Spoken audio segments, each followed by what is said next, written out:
Здравствуйте, дорогие друзья! Я рада вас приветствовать на моем канале. Сегодня в данном видео я украшаю вот такой цветочный торт белково-заварным кремом, итальянской меренгой. Покажу, как сделать вот такое обилие цветов из белкового крема очень быстро, самыми простыми и элементарными кондитерскими насадками, которые есть буквально у каждого начинающего кондитера. Покажу, как сделать элементарно просто вот такой античный орнамент на боковине торта. Все покажу и расскажу подробно в этом видео. Итак, сначала я сделаю цветы, и потом уже покажу, как делать этот орнамент. Сначала я делаю хризантемы. Обычная насадка у меня здесь открытая звездочка, 8 мм. Делаю ей по обыкновению основание. И насадка номер 80 хризантема. Самая простая насадка хризантема. Здесь показываю уже третий цветок, потому что не сфокусировалась у меня камера, к сожалению. Делаем основание. Вокруг делаю один ряд лепестков, как бы вытягиваю их. Второй ряд. И на третьем ряду уже начинаю лепестки вытягивать вверх, потому что нам не нужны здесь будут большие хризантемы, а именно небольшая хризантема. Цвет у меня здесь майской зелени, этого красителя, обычным пищевым гелевым водорастворимым красителем. Я буквально дотронулась капелькой до белкового крема, и получился вот такой оттенок. Делаю также пару вот таких бутонов, потому что торт у меня всего лишь 20 см в диаметре, и много больших цветов я просто не расположу на этом торте.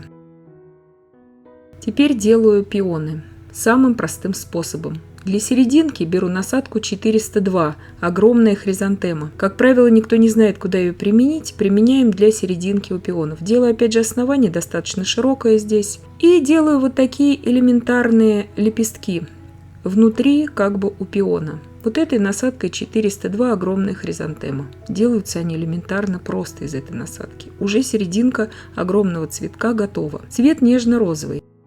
Теперь насадка роза 874. Изогнутая роза 3 см примерно она на выходе.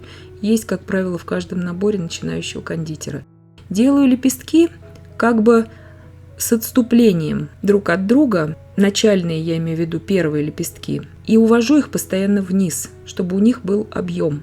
И вот таким образом я иду в несколько рядов. Минимум 3 ряда я делаю вот из этих лепестков. Крем у меня здесь розовый, но как бы я его до конца не перемешивала. И уже когда я прошла 3 ряда вот этих лепестков, на 4-м ряду я как бы опускаюсь уже вниз и раскрываю их.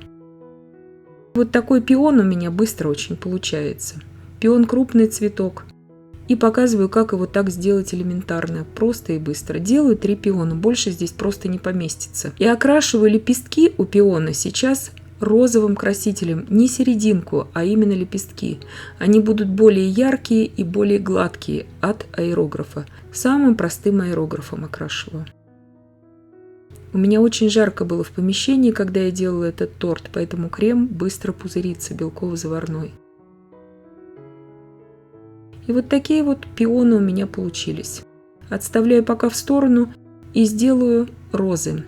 Насадка без номера у меня здесь обычная, самая изогнутая роза. Делаю небольшое основание, показываю уже тоже третий цветок, потому что камера не сфокусировалась, к сожалению. Эту насадку я уже много лет назад сделала более узкой при помощи плоскогубцев. Делаю основание. Держу насадку параллельно гвоздику под наклоном примерно 45 градусов. И слегка острым выходом насадки я поддеваю каждый лепесток, чтобы лепесток у меня смотрелся как бы немножко надорванным. И роза будет таким образом смотреться более естественно. Цвет у красителя просто красный. И я потом еще пройдусь сухим кондурином бордовым по каждой розочке, это уже на самом торте, и они будут смотреться более ярко тогда. Потому что, чтобы окрасить в очень яркий красный цвет розы, нужно очень много красителя, и зачастую уже такое обилие красителя просто влияет уже на вкус крема. Поэтому я, как правило, так не делаю, а окрашиваю уже распылителем сверху. Делаю основание также, и видите, если вы обратили внимание, у всех цветов я основание делаю в этом именно торте немножко как бы повыше. Потом объясню в процессе уже работы для чего, чтобы нам именно каждый этот цветок, когда мы его будем ставить на торт, мы уже можем варьировать его высоту. Вот это очень важно вот в таких вот тортах с обилием цветочной композиции. То есть делаю обычные садовые розочки, небольшие, потому что у нас будут большие очень пионы. И теперь показываю, как я сделала орнамент. Сам торт я выровняла белково-заварным кремом, и теперь из аэрографа наношу такой очень легкий коричневый оттенок, то есть как бы немножко под старину, чтобы его сделать. Наношу тоже выборочно, то есть чтобы он не был таким вот однородным, этот краситель у меня, чтобы был эффект немножко такой состаренной поверхности.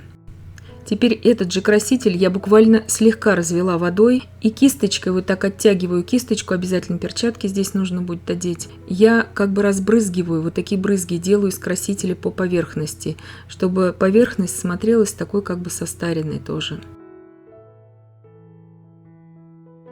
Теперь таким серебряным спреем, кондурином в виде спрея, я прохожусь по бортикам торта. Сначала по низу тортика, и потом уже по верху тортика. То есть это не сухой кондурин, это именно кондурин в виде спрея.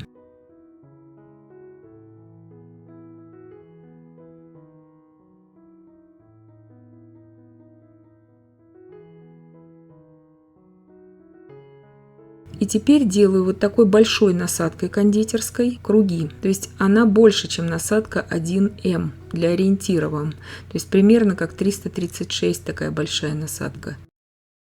Делаю вот так вот просто по окантовке всего торта. А теперь насадка 1М делаю уже второй круг, более маленький, в каждом большом круге. Затем обычной кондитерской насадкой делаю третий круг. Просто чтобы у меня появлялся какой-то элементарный такой орнамент. Саму насадку глубоко не опускаем в крем, только слегка дотрагиваемся до крема. Иначе крем потянется за насадкой. А теперь просто насадка круг, у меня здесь примерно 3 мм на выходе. Я делаю такие серединки у этих кружков.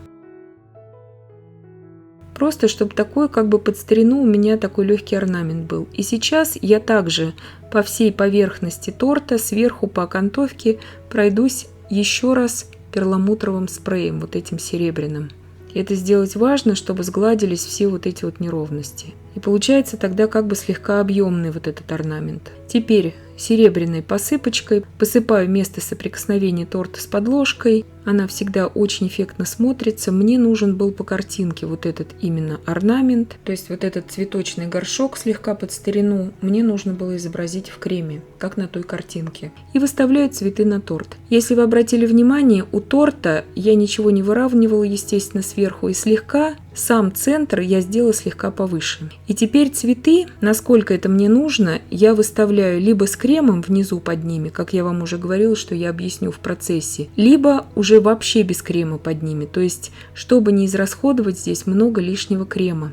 Потому что если бы мы делали изначально такое помпезное, большое, высокое кремовое основание под эти цветы, нам самих цветов понадобилось бы гораздо больше на этот торт, а этого можно избежать. Теперь перламутром, таким сухим распылителем, бордовый перламутр у меня, я побрызгала те цветы, которые считала нужным. Тут хризантемы и розы. Насадка номер 135 гортензия. Я отсаживаю такие незамысловатые цветочки, может быть гортензия, может быть еще что-то, но скорее всего как бы гортензия здесь. Цветами из таких насадок, как вот эта 135 гортензия, очень просто и быстро заполнять большое количество места на торте. Я белый крем нанесла на стеночки кондитерского мешка, и внутрь я отсадила немножко красного крема. И получился вот такой у меня хороший цвет у гортензии. Насадка лист тюльпана делаю такие как бы листики вытянутые. Цвет у меня здесь фисташковый у красителя, но едва дотронулась я до самого крема белково-заварного. А здесь уже листики я делаю фисташковым цветом крема из маленькой насадки листик. Маленькие листики я делаю намеренно, потому что цветов очень много на торте, но мне нужна была вот такая композиция. Акцентами такими делаю листья. Цвет фисташковый. Если у вас нет фисташкового цвета, вы можете обычный зеленый краситель смешать с каплей коричневого, либо же добавить туда немножечко красного, и у вас получится вот именно фисташковый оттенок. Теперь я использую фунчозу, то есть рисовую лапшу сухую, вставляю примерно 10-12, может быть, сантиметров у меня такие палочки из этой фунчозы. Она везде сейчас продается, и на ней я буду делать такие как бы стебельки. Такие мелкие как бы растеница. Цвет у меня здесь у крема такой же фисташковый, как и у листьев. Буквально ложкой столовой вот этого фисташкового крема я наполнила кондитерский мешок и отсаживаю вот такие микроскопические листики. Смотрятся они очень естественно в торте всегда.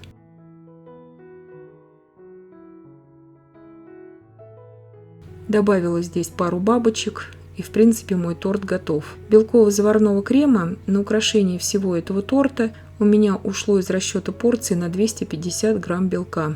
Я варила крем итальянской меренги. Бабочками не увлекаюсь, бабочки взяла нейтрального такого цвета, чтобы они собой не заглушали как бы вот эту цветочную композицию. Мы привыкли делать какие-то корзинки из белкового крема, а здесь я вам показываю, как можно вот такой элементарный горшок сделать, но смотрится он очень необычно, в таком античном немножко стиле. Внутри этого торта у меня был торт иней с малиной. Ссылочку на приготовление этого торта я вам оставлю в описании к данному видео, а также ссылки на рецепт самого белково-заварного крема итальянской меренги, которым украшен этот торт, я вам тоже оставлю в описании к данному видео в инфобоксе. И я надеюсь, что видео было полезным и познавательным. Подписывайтесь на мой канал, ставьте лайки, пишите комментарии. Я всем желаю больших успехов и до встречи в новых видео.